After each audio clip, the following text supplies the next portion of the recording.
On this episode of Big Boys Don't Cry, we discuss the film Isn't It Romantic? You don't have to have seen the film to enjoy the podcast, but if you do listen without having seen the film, just be aware that we might discuss the plot and there might be spoilers. Enjoy. Think I'm way downtown, walking fast, faces pass, I'm homebound. Stand back in your head, just making my way through the crowd.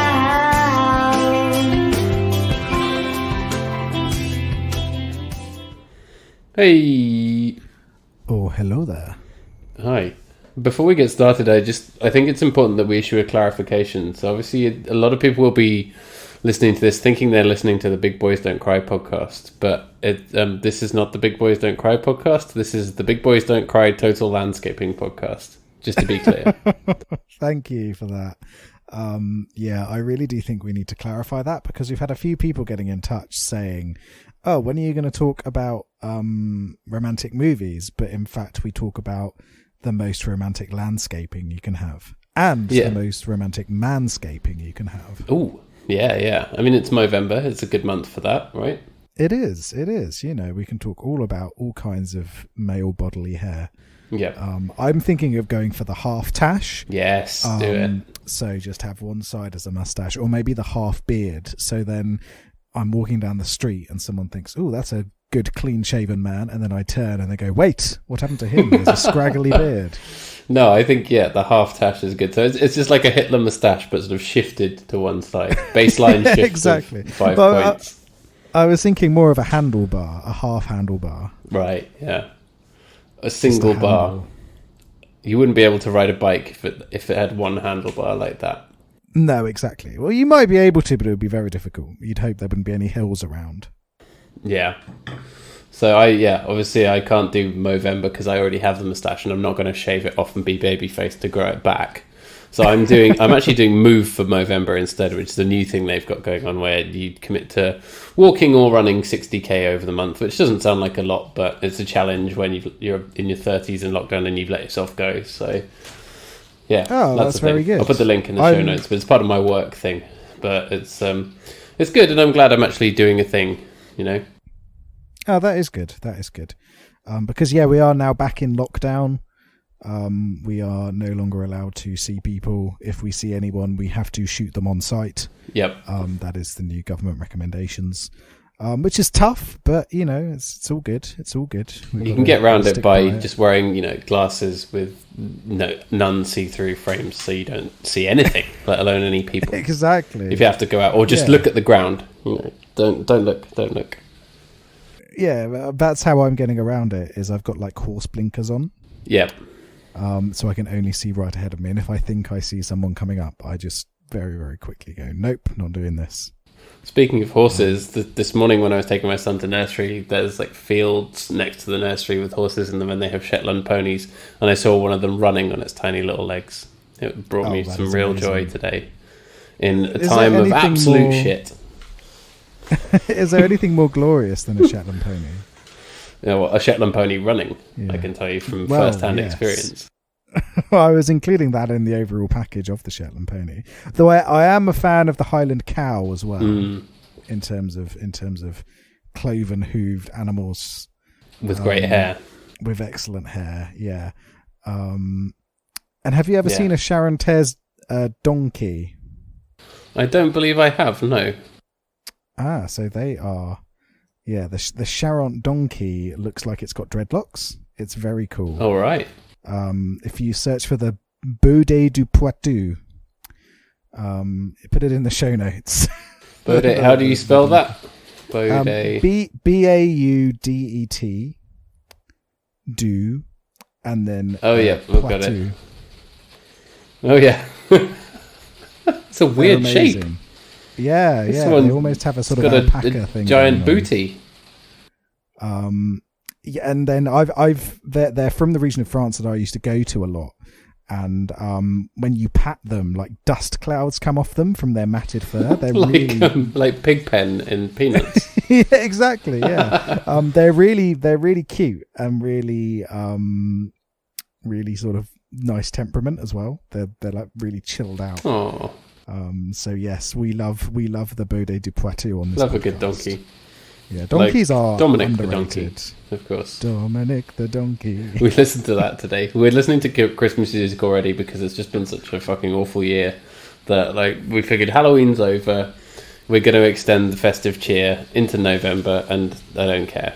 So what happens is we have a combined Spotify playlist of Christmas songs for our son, and I put Dominic the Donkey on it. It stays there for a little bit, and it comes on shuffle, and then my wife takes it off the playlist again. That's very good. That is a great Christmas tradition. Yeah.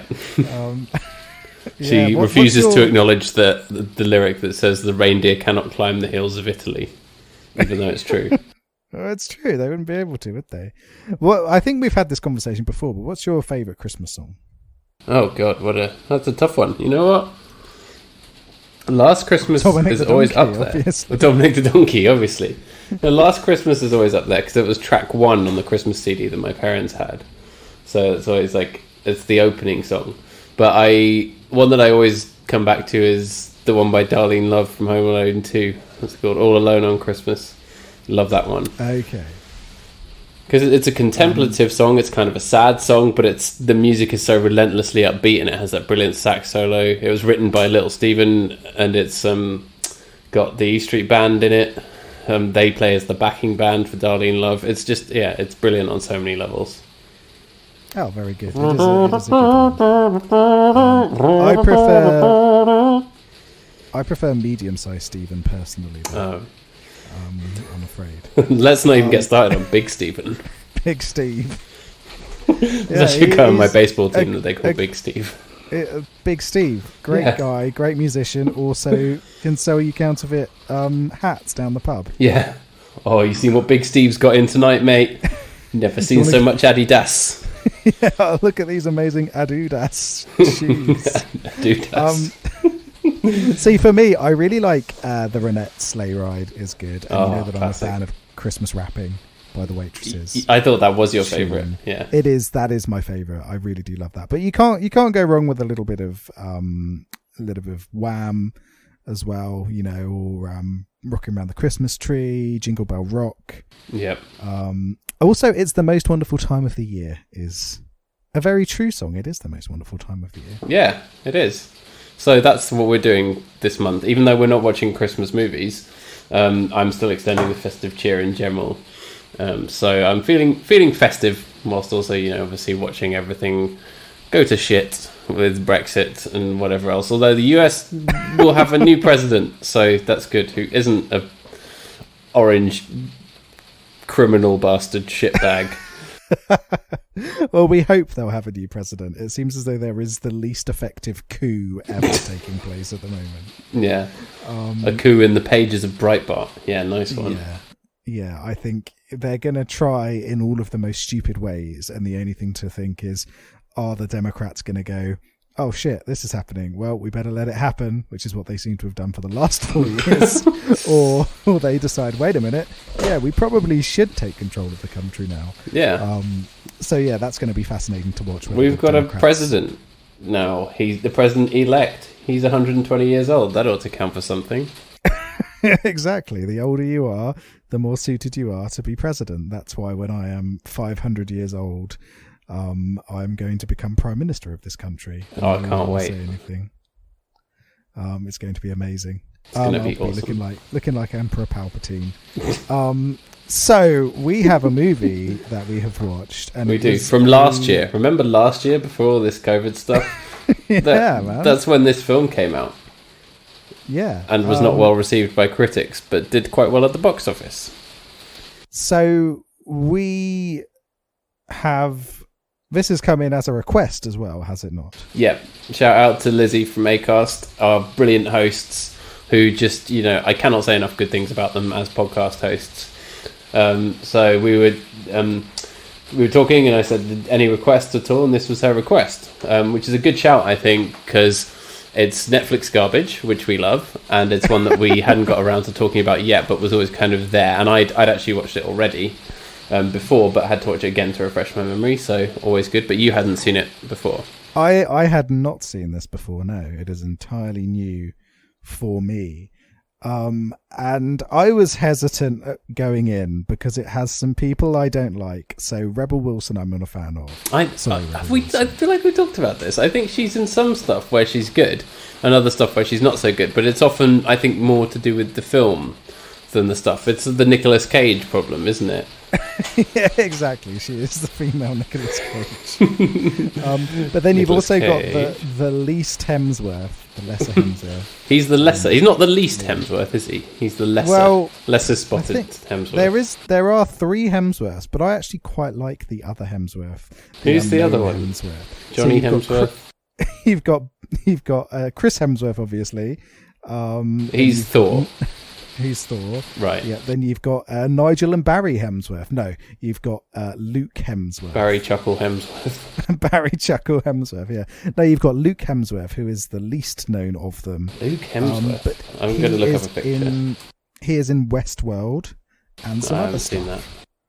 seen that. He is suitably handsome as well, as expected. As he is. Oh yeah, he's got a bit more of a chunky face there. Yeah, he's a sort of muscular and compact like corned beef, to quote Arthur. He's broad. He's He's got kind of a broad boy. chin. Yeah. So he's the other Hemsworth who people forget about. He's the oldest. But yeah, and he's the oldest, yes.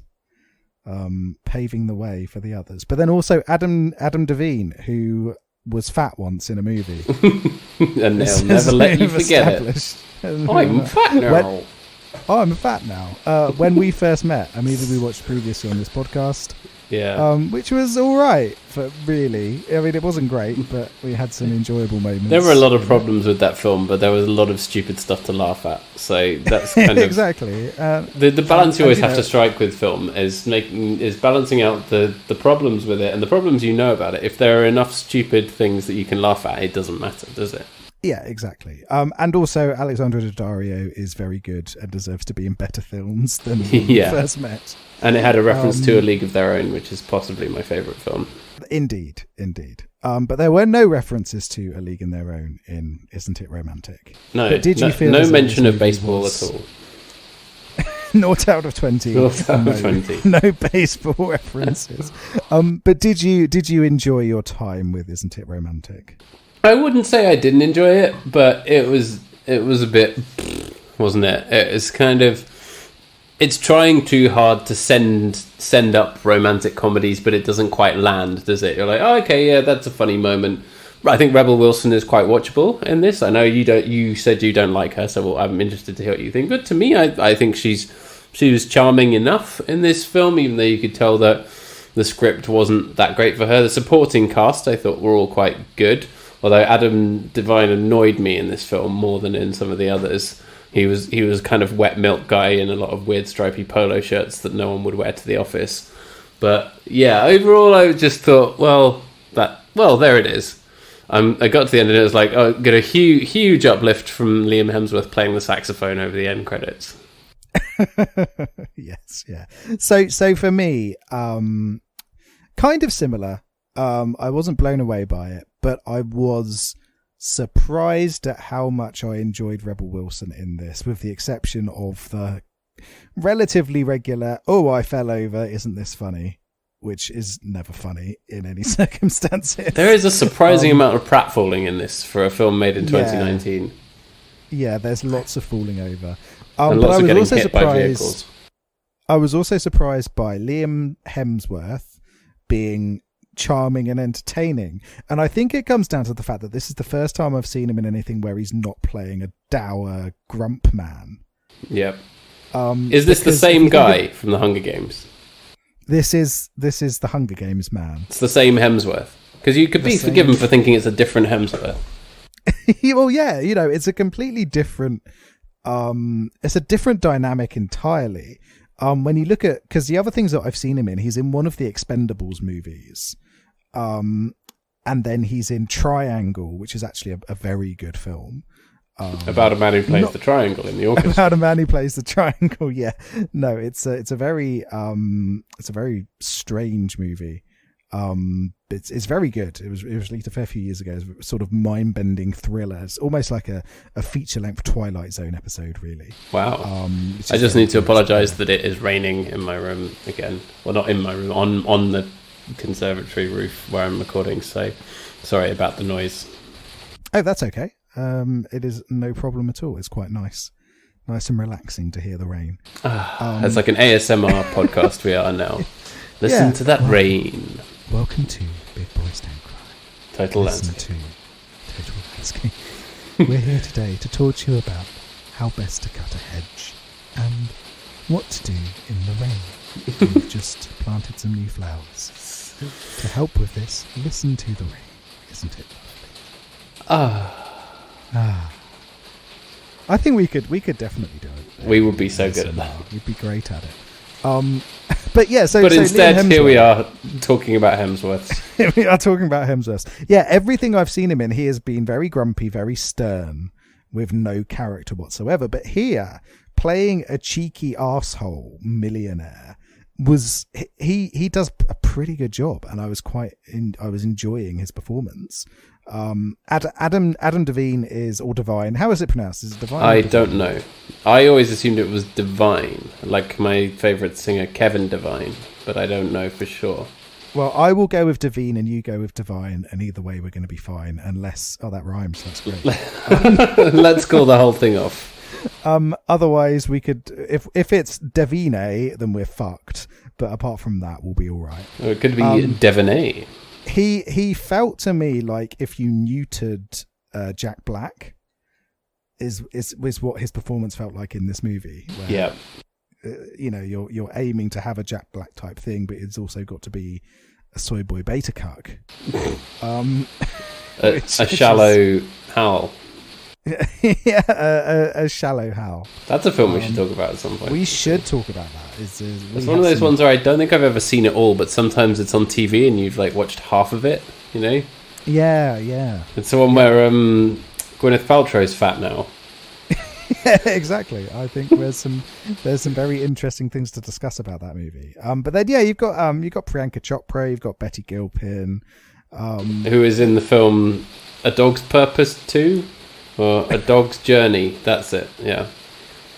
A Dog's Journey. I haven't seen it, but I think it's important that we watch it along with A Dog's Purpose at some point. We could do a double bill. Excellent. But yeah, so it's got a strong cast, and I think they all do a pretty good job, which is impressive. But I think this movie falls into the same issue that a lot of meta stories fall into and meta narratives fall into, in that it's trying to play up a genre in a very direct way, but it lacks both the intelligence and the bravery to do it fully. So the perfect example of this is a movie called Sucker Punch, which I don't know if you've ever seen. No, this is like a famous shit piece though, isn't it? Of like satirizing action films and like kind of anime and all sorts of other stuff. Is that right? That's right, yeah. So it's the goal of the movie is to satirize and play up the idea of like video games and anime and action movies, and in particular the sexualization of women in those forms of storytelling.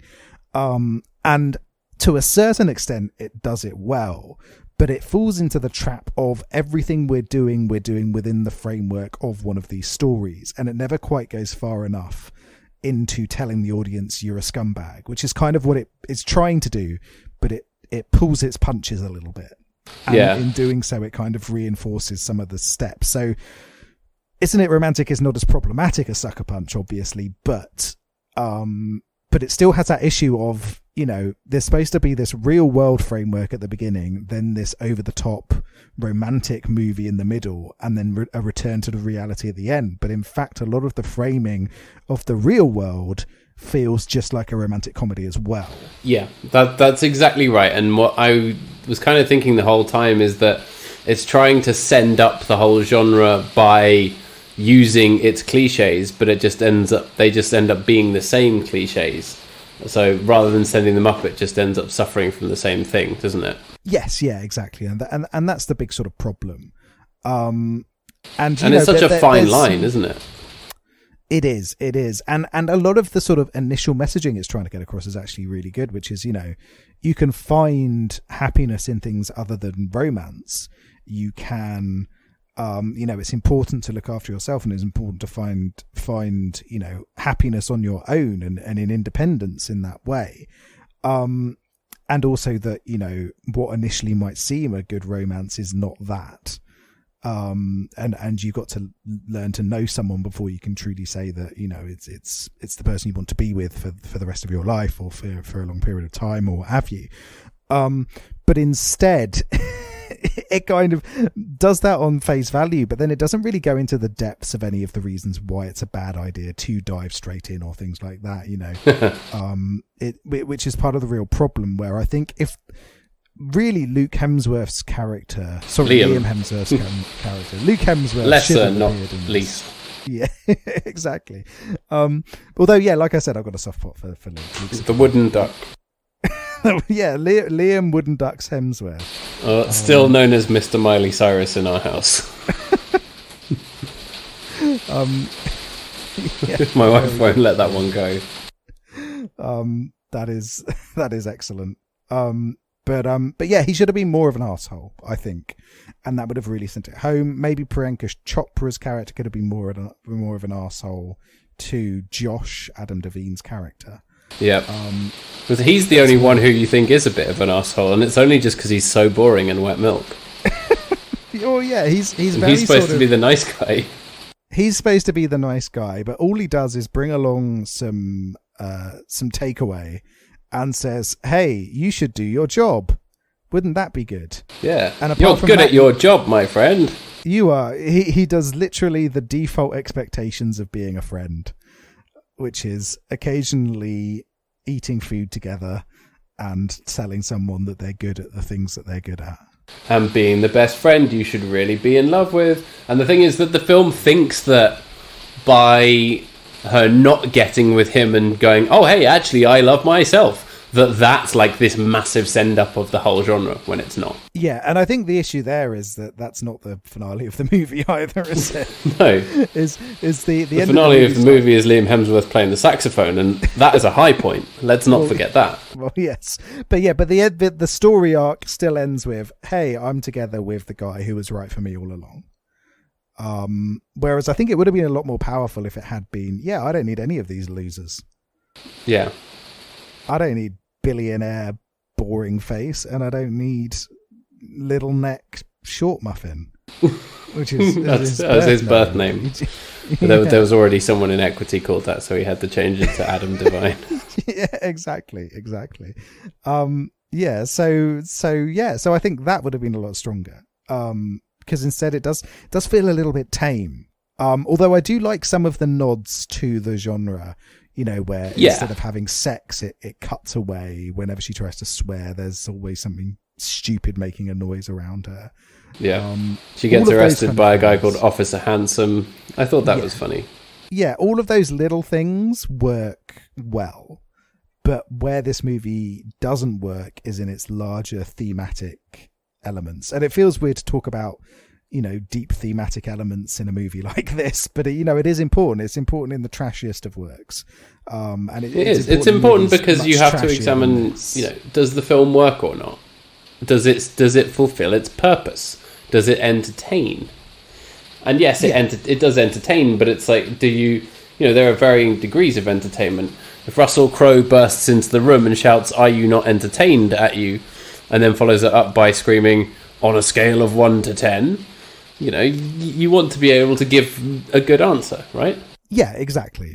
And here, I'm not sure if it could give a good enough answer for Russell Crowe not to immediately smash it in the face. Yeah. Which is how he resolves it. If you're not entertained enough. He cuts off your head. He cuts off your head, exactly. But I think I'm particularly sort of observant of this, because I don't know if you remember, Paddy, but a little while ago I was working on a novel / a something I didn't know. Was this the thing with the mold?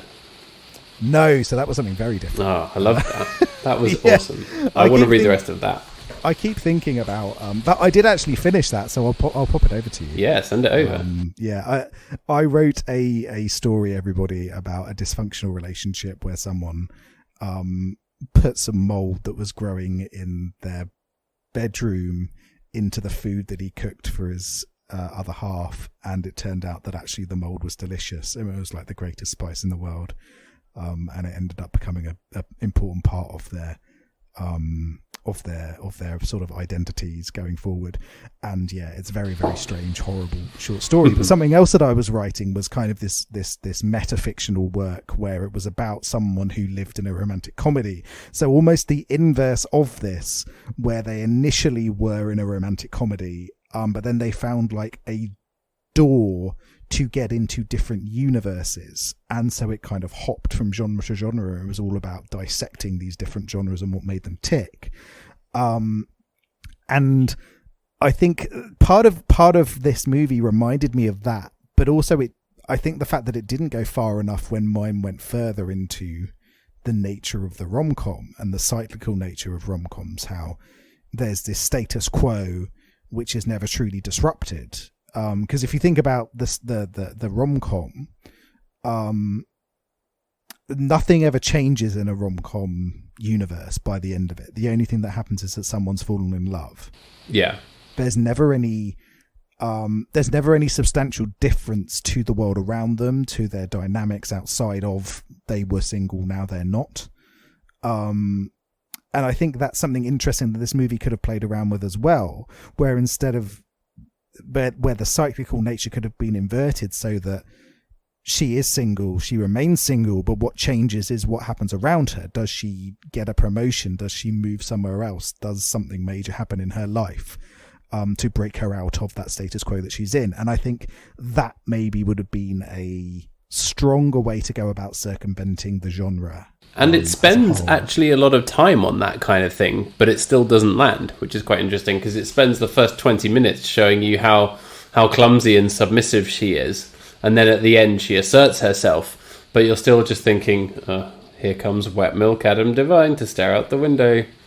Yeah, exactly. So it does all of that groundwork for it, which is why I was thinking, oh, this is quite interesting. Is it going to go into a real critique of the genre? But instead, you're right, it all folds right back into it. And I know that's something that maybe the audience would have liked, and their audience isn't pretentious 30-year-olds like me who think, oh yes, a witty dissection of the genre as a whole. This is wonderful. Oh, I should go right into The Guardian about this. Yeah, or guys like me who just wanted it to turn into a film about her architecture practice. Now she strikes out on her own, but then it ends up with a hostile takeover by another business partner and becomes a courtroom drama.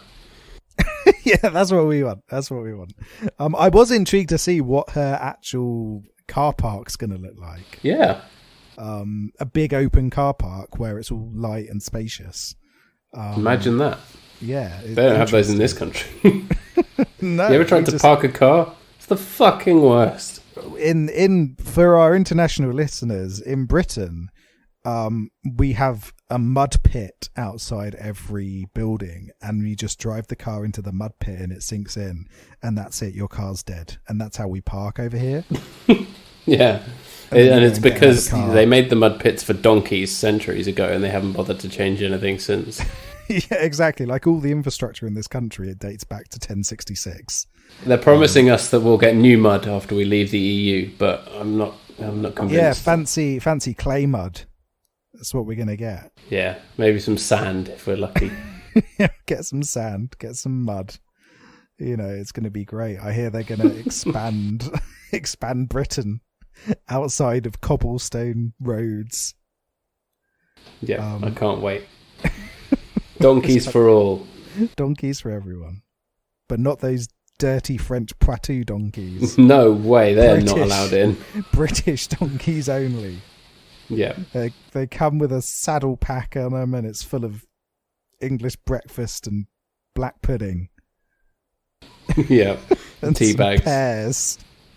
Pears? Yeah, Pear's a British thing? Well, pears are the quintessential British fruit, I always think of. Because apples... Are they? Apples, you think of apple pie in America. You never think of pears, do you, of any other nation in the world? Pear cider, I guess, yeah. I'm I looking thought the up where pears quintessential come from. British fruit was a quince, otherwise known as a UKIP voter. Yeah, well, I suppose quince isn't the quince a kind of apple? I suppose it is, yeah. It's a sort of like nasty little sour apple. Welcome to the Apple Cast, everybody. Let's have a look. So, But then you got Quincy Jones, and he's American. he is. So, yeah. Okay. So, traces of pear cultivation have been found in prehistoric dwellings around Lake Zurich. So Okay. Swiss. Pears were cultivated in China as early as 2000 BC as well. So they are a worldwide thing. The word pear or its equivalent occurs in all Celtic languages. So it is actually sort of British.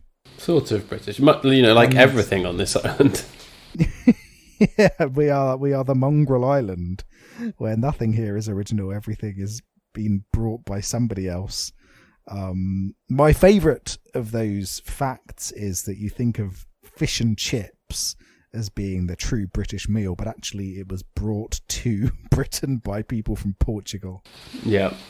Which I think is wonderful. We have nothing original in Britain. Everything is either brought over as an import or stolen from somewhere else, and that's what we have as a nation. And we love it. And we love it. Because, yeah, what would we have if it wasn't? We'd have pears and turnips. Yeah. Oh, Pear and turnip love me some stew. turnips. Yeah, that's what we've got. Anyway, welcome to Welcome to Fruitcast. Fruit is good, but Britain sucks cast. I mean, that's probably pretty on brand, but we must have talked about those two things quite a lot over our however many episodes.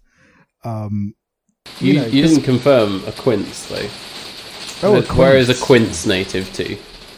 Let's find out. Where quinces come from. So, are you a fan of any particular fruit? What's your favourite fruit?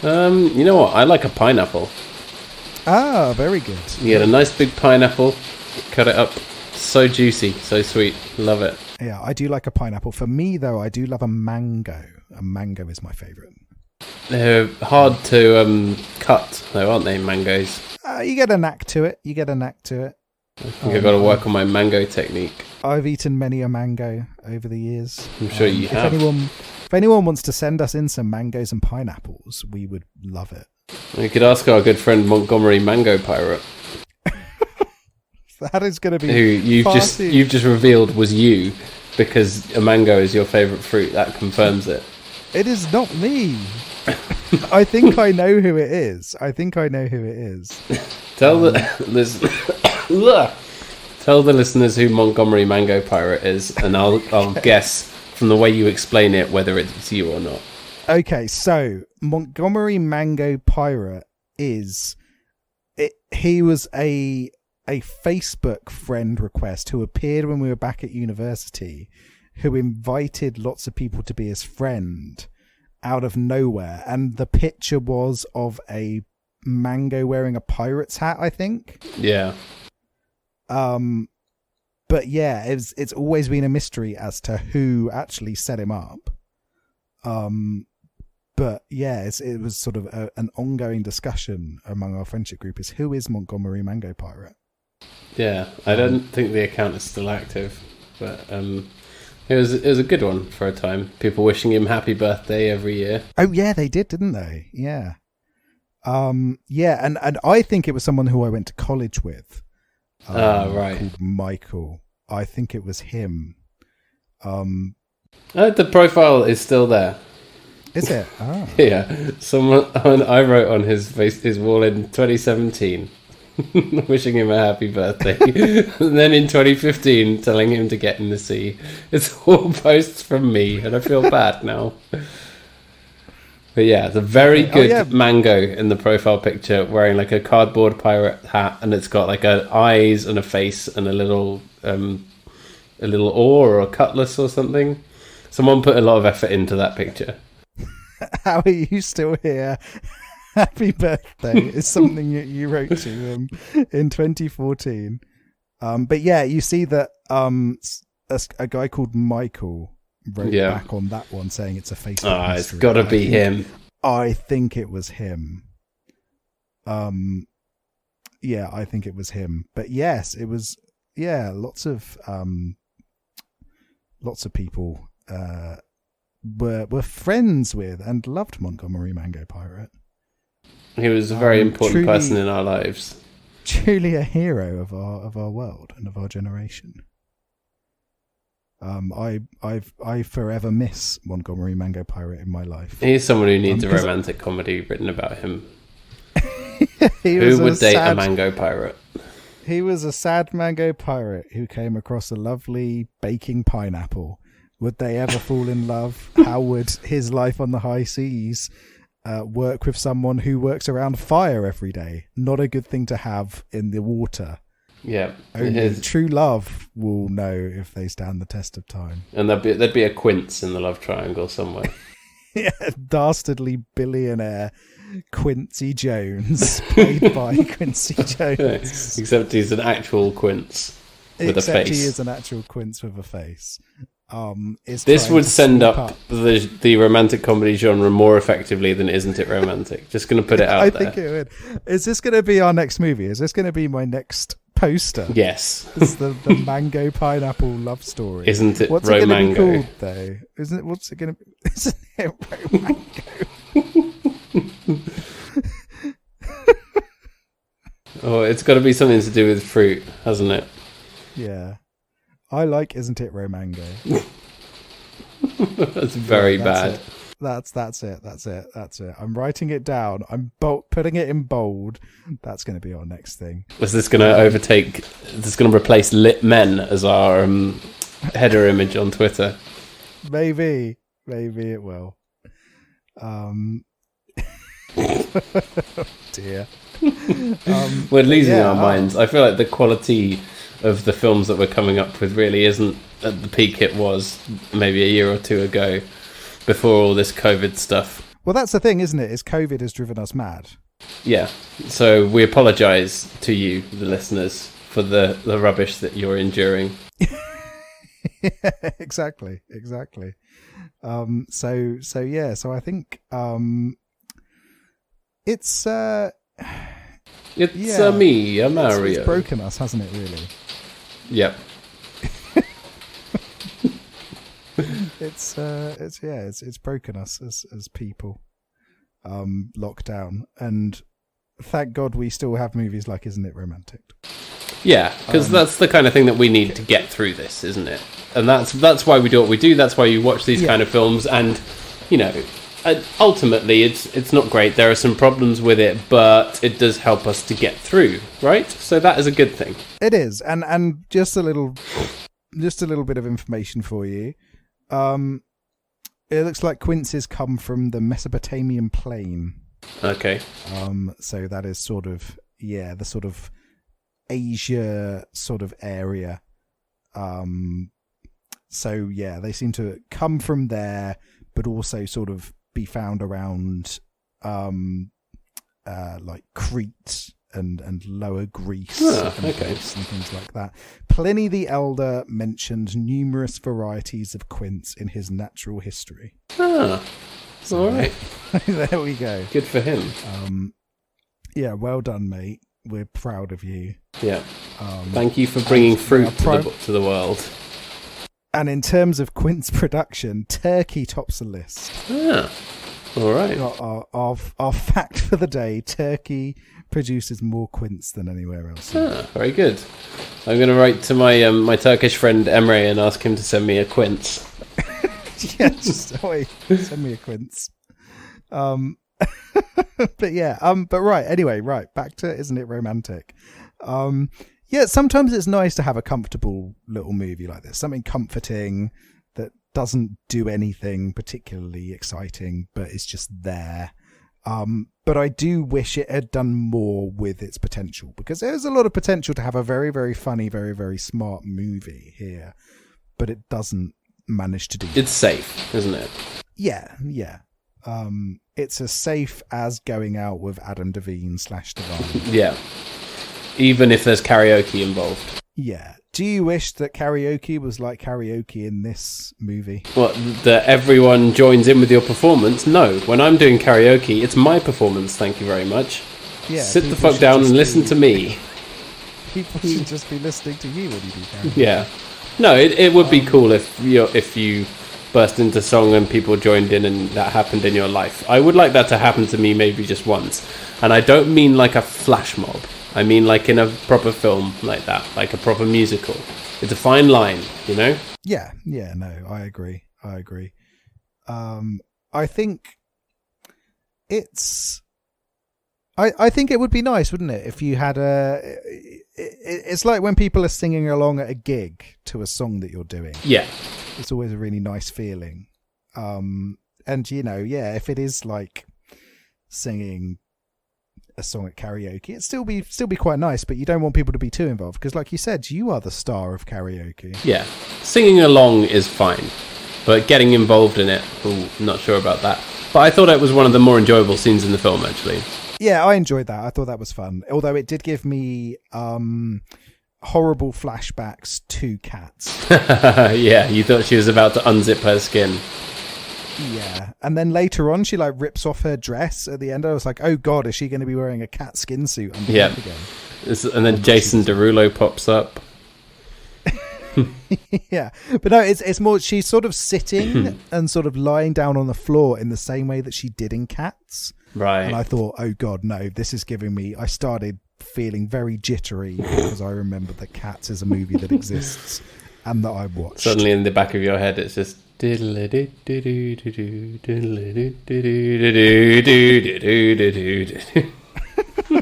Memories of that time I saw Cats.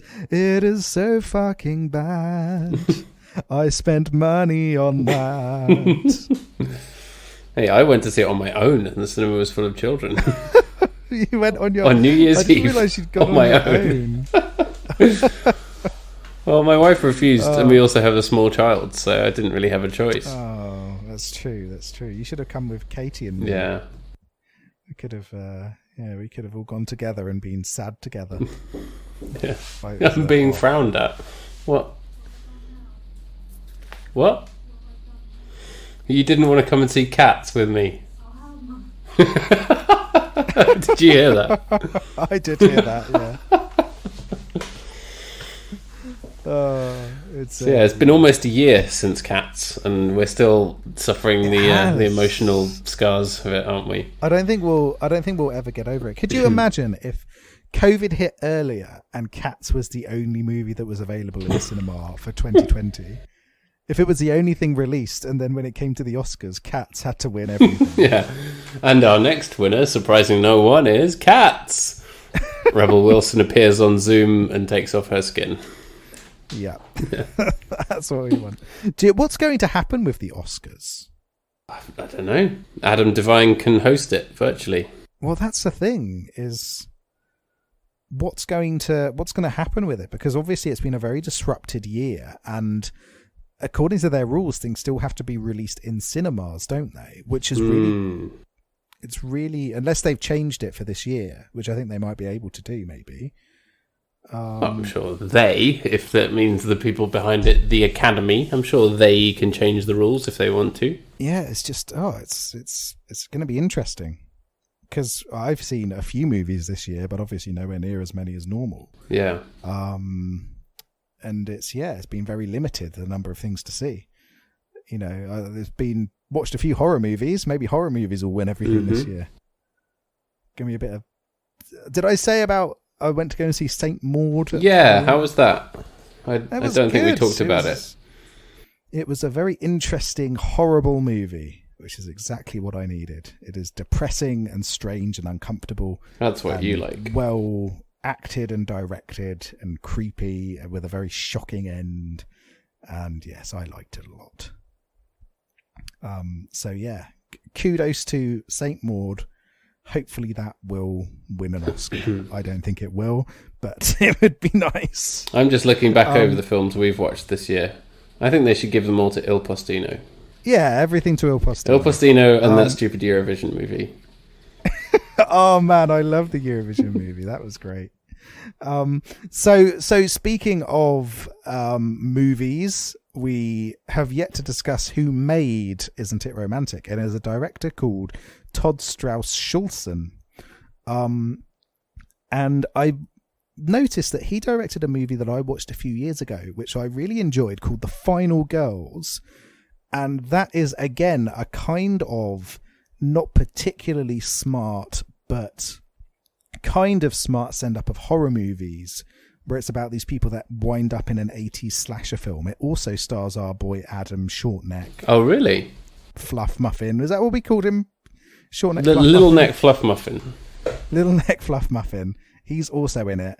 But it's also got Malin Ackerman, Taysa Farmiga. It's a very fun little horror movie, but more of a comedy than a horror, I suppose. Where she, but basically this young woman ends up in one of her mother's slasher movies that she starred in when she was younger. So it's and then it sort of plays around with that kind of genre.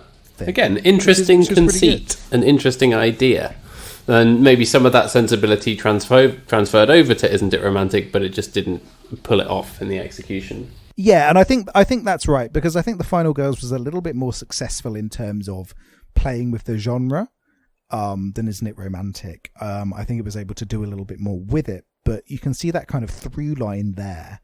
But yeah, so he's done another good thing. Apart from that, it's been sort of TV here and there. He did a Harold and Kumar movie. All right. A very Harold and Kumar Christmas. All right. 6 years after their Guantanamo Bay adventure, apparently they go to Guantanamo Bay. Harold and Kumar cause a holiday fracas by inadvertently burning down Harold's father-in-law's prized Christmas tree. These are stoner movies, right? Yes. Yeah. I haven't seen any of them. No, I have not either. But they've got these kind of very iconic places, stoner movies, but I've not actually seen any of them. Like Cheech and Chong, or How High, which is the one I always talk about that I have seen, which we used to watch at school. Pineapple Express is a recent example as well. I've not seen that. Which is Seth Rogen and James Franco. And they get high a lot, and then they get caught up in hijinks, and I think there's shooty bang bang going on.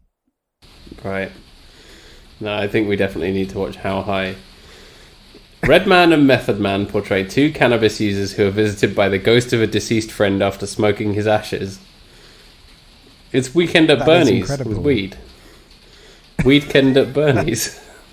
Weekend. Why did they not call it that? Weekend at Bernie's. That's great. Speaking of very dumb movies from that era, I saw that Road Trip is coming to Netflix or to Amazon Prime, one or the other. I think we need to bust that out. Yeah. You know, we've not talked about Tom Green enough on this podcast. And then Euro Trip. Yeah, that sounds great. That's what we should do. Yeah, but Isn't It Romantic? Sorry, to bring it back to that, this has been a meandering episode. This episode has been fruity, to say the least. Exactly. But yeah, I vaguely enjoyed it. I'm going to say I vaguely enjoyed it. There was bits that made me very angry, but also bits where I thought, okay, yeah, I can see what's going on here. What made you angry? I liked just the falling over. All the falling over. I hate it. I hate that kind of stuff so much. If Rob sees anyone falling over, doesn't laugh ever. He just goes, "Oh, I fucking hate that. I'm livid." Yeah, so that person could be seriously hurt. Go and help them up, and then when it happens in a movie, it's like, no, could have hurt themselves. It's not funny. Yeah, no pratfalling. This is a pratfall-free zone. No pratfalling whatsoever. Disgraceful behaviour. Dangerous is what it is. I agree with you. I yeah, vaguely enjoyed it, and it had the guy who plays Gary in Miranda in it as a doctor. So even though he also plays Lucifer, he's still Gary from Miranda. I never watched Miranda. Is he the handsome? He's the handsome, sexy chef man, and that's a show that also has a lot of pratfalling in it. So one for you. Yeah, I was not a fan. Miranda used to be on at my house, and I did not enjoy it at all. It's just always on TV. So, if you flick channels, you can always find it somewhere. Yeah. I was not okay with Miranda. It felt not good. What was that idea we came up for like a buddy cop film with Miranda and Miranda? That was a good one. It was Miranda Richardson. Yeah, Miranda Rights. That was good. Yeah, Miranda Rights. That was good. And you could give Miranda Kerr her first acting performance, and she could be the villain. Ooh, I like it. Yeah, but yeah, come on, all the Mirandas. If your name's Miranda and you want to be in a movie, You're in. Then you're in. But yeah, so have you got anything else you want to say about? No, I don't know that I do. I think we've covered it. You know, it's worth watching for a bit of light-hearted fun. You know, don't go into it with any expectations, and don't be annoyed by Adam Devine being wet milk, and you'll be fine. And enjoy the Hemsworth. You know, watch this and enjoy the Hemsworth. He's allowed to be Australian for once, which is good. And his voice is surprisingly soft and dainty, and it's nice. Yeah, he's actually really good in this. I loved him in this a lot more than I thought I would. So yeah, shout out to you, Liam Hemsworth. You've redeemed yourself slightly for the bad things you've been in. And please be in more things like this. Please go into doing more comedy stuff. It's cool. It suits you. Yeah, you've got a good comedy angle going on. For sure. So yeah. Right. So. Shall we? Do you want me to do some trivia, or do you? If you've got trivia, hit it. So, hold on. Let me get up some trivia. I was not prepared for this at all. Oh, if you haven't got it, then I'm sure we can live without it. No, we must do some trivia. Hold on. Apparently, the director watched over 90 romantic comedies over 2 weeks and noted similar visual and narrative tropes among them, including New York City, Starbucks, coffee, rain falling when couples kiss, half moon windows, and bubble baths. Fuck off. I watch more than that over 2 weeks when I'm not preparing to write. So all of those things were in there aesthetically. That just didn't translate into the true send-up that it was supposed to be, right? Well, that's the thing is visually, yeah, it looked like it, but you need to look at the thematic elements as well, which I think is where it struggled. This is also Rebel Wilson's first film as a lead role, and I think she did a pretty good job. Yeah, I'd agree with that. Obviously, it's nowhere near as good as Cats, the greatest movie of all time. No, obviously, her greatest performance that she will never top. Seriously, if she ever gets the opportunity to unzip her skin on screen again, it'll be a strange time. Yeah. Come on, we need more skin unzipping in movies. You know, whether it's in a horrible body horror or a comedy musical about cats singing, or a film which you're not sure which of those two things it is. It could be either. Yeah. Yeah. It also features 4 Australian actors, so Rebel Wilson, Liam Hemsworth, Alex Kiss, and Hugh Sheridan. So well done, you Aussies. Very good. We like more Australians in movies. That's good. That's never a bad thing. No, exactly. But yeah, so that'll do for some trivia. Cool. How should we rate this? So how many times will you get hit by a car in your romantic movie? How many times will you get hit by a car? So I'll get hit 11 times. You know, it's not great, but it's fine enough and comforting enough. Yeah. So it's fine. It's fine. I wish it had done more with the whole meta commentary it was going for. Is the only thing. Yeah, I'd agree with that. I'll go maybe just one higher because it's got a dog in it, and that dog is a Bichon Frise, and that's a good breed. It is. A Bichon Frise. You have to say it like that. I refuse. I shall not do that. I will instead go lower. If I go low and you go high, it will sound amazing. So I'll go Bichon Frise. Oh, Bichon Frise.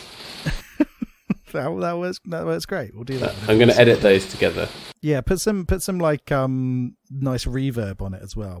Make it sound really nice. Yeah. It's a bit like that Beastie Boys song where it samples Ted Nugent, and it's like, the Beastie Boys are coming home. It's like that. The Bichon Frise. I'm gonna do that. That's the thing I'm gonna do, as well as making a video of Liam Hemsworth doing the epic sax guy thing. That's very good. I love it. Yeah, that's perfect. That's perfect. So what are we watching next?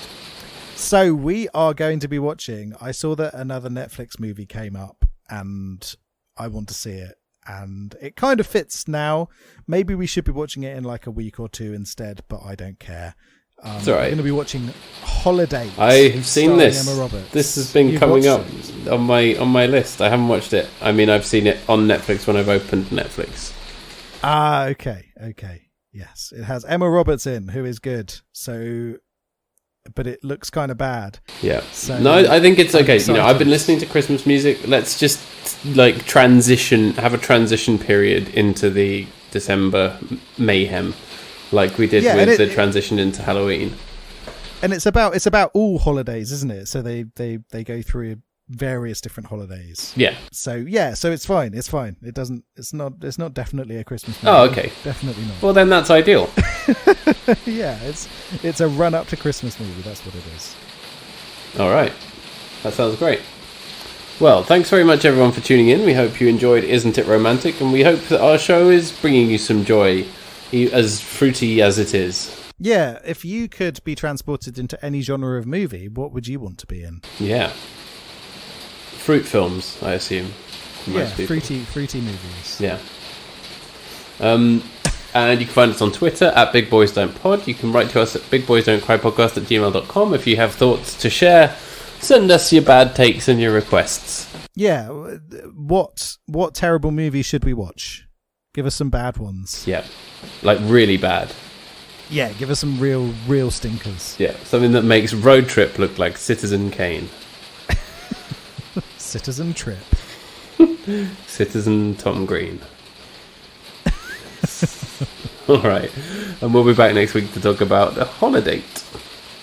Alrighty. Bye-bye. Bye. Think I'm